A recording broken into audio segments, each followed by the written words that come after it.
Polynomial का introduction पढ़ने के बाद आज हम पढ़ने वाले हैं पॉलिनोमियल का ग्राफ। ग्राफ के लिए हमें बेसिक पता होना चाहिए ग्राफ होता क्या है। अगर मैं एक्स एक्सिस की बात करूं बच्चा, तो जो हॉरिजॉन्टल लाइन होती है उसको हम क्या बोलते हैं? एक्स एक्सिस बोलते हैं। और इस एक्स एक्सिस पे y की वैल्यू ऑलवेज क्या होती है? 0 0 0 0 0।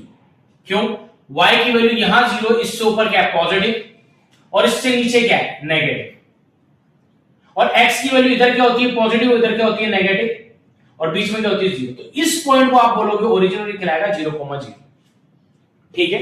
अगर इस पूरे ग्राफ में कहीं भी मुझे एक पॉइंट की लोकेशन निकालनी है, तो उसके लिए मुझे x की वैल्यू भी चाहिए और y की वैल्यू भी। उसको हम क्या कहते हैं? कोऑर्डिनेट्स। पहले हम x की वैल्यू लिखते हैं, बाद में y की वैल्यू लिखते हैं। x की वैल्यू को हम एब्सिसा बोलते हैं, y की वैल्यू को हम ऑर्डिनेट बोलते हैं। बेसिक जो आपकी पढ़ाई है उसमें आपको इतना तो पता है। लेकिन इसके बाद अगर हम आते हैं तो हम 3 तरह की डिग्री पढ़ी है, लीनियर, क्वाड्रेटिक और क्यूबिक। तो पहली जो आज हम क्या करने वाले हैं, जिसके बारे में ग्राफ पढ़ने वाले हैं, वो है लीनियर पॉलिनोमियल। तो लीनियर पॉलिनोमियल के लिए हमने एक ग्राफ लिया है, एक इक्वेशन ली है y fx, और यहां पर जो फंक्शन fx है उसकी वैल्यू हमने लिखी है x - 2।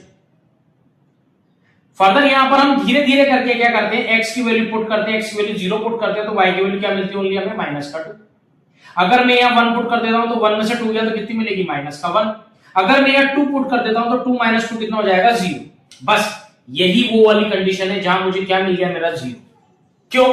जब भी मुझे लीनियर इक्वेशन यानी y के लिए क्या निकालना है? 0 निकालना है, तो x की वो वैल्यू जिस पर मेरा y क्या हो जाए? 0, वही क्या कहलाएगा? मेरा 0 कहलाएगा।